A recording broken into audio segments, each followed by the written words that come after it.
The policies and required legislative changes to promote agroforestry and private forestry will be brought in.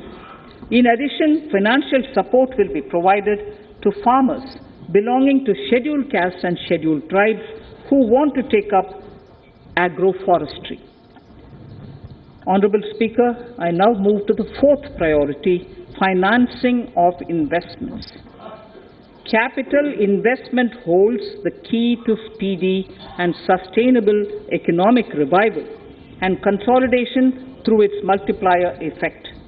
Capital investment also helps in creating employment opportunities, induced enhanced demand for manufactured input from large industries and MSMEs, services from professionals, and help farmers through better agri-infrastructure.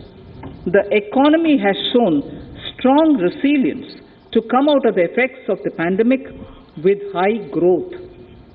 However, we need to sustain that level to make up for the setback of 2020-2021.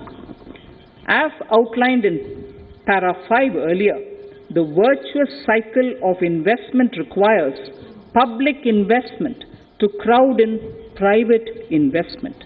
At this stage, private investments seem to require that support to rise to their potential and to the needs of the economy. Public investment must continue to take the lead and pump prime the private investment and demand in 2022-23. Considering the above imperative, the outlay for capital expenditure in the Union budget is once again being stepped up sharply by 35.4% from 5.54 lakh crore in the current year to 7.50 lakh crores in 22-23.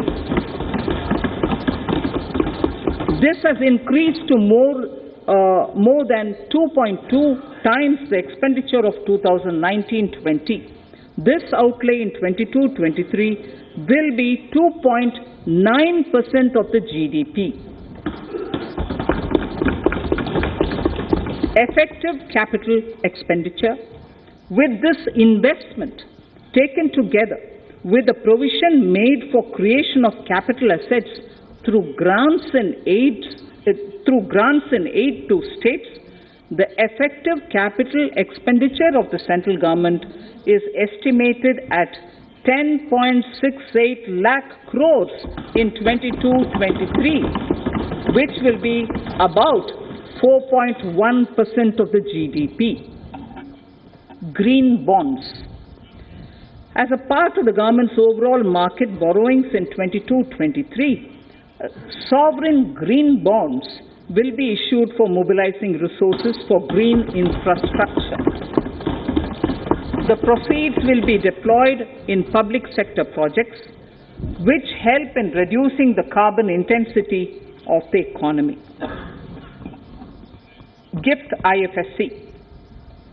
World-class foreign universities and institutions will be allowed in the GIFT City to offer courses in the financial management, fintech, science, technology, engineering, and mathematics free from domestic regulations, except those by the IFSCA to facilitate availability of high-end human resources for financial services and technology.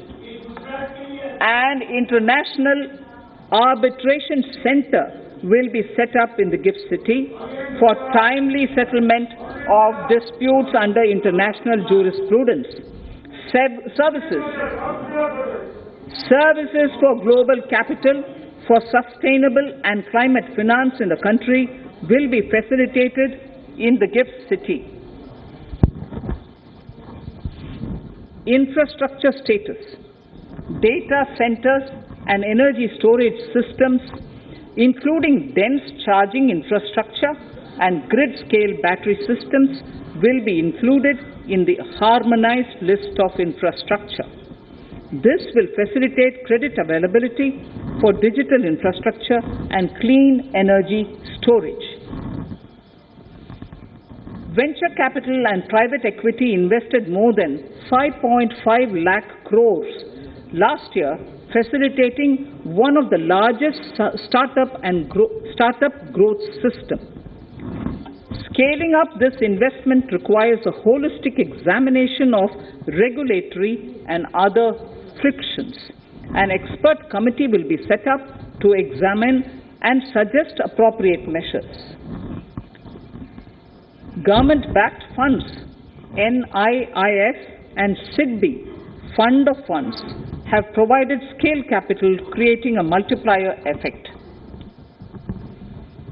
For encouraging important sunrise sectors such as climate action, deep tech, digital economy, pharma, and agri-tech, the government will promote these thematic funds for blended finance, with the government share being limited to 20% and the funds being managed by private fund managers. For financing the infrastructure needs, the stepping up of public investment will need to be complemented by private capital at a significant scale. Measures will be taken to enhance financial viability of projects, including PPP, with technical and knowledge assistance from multilateral agencies. Enhancing financial viability shall also be obtained by adopting global best practices, innovative ways of financing, and balanced risk allocation. Digital rupee.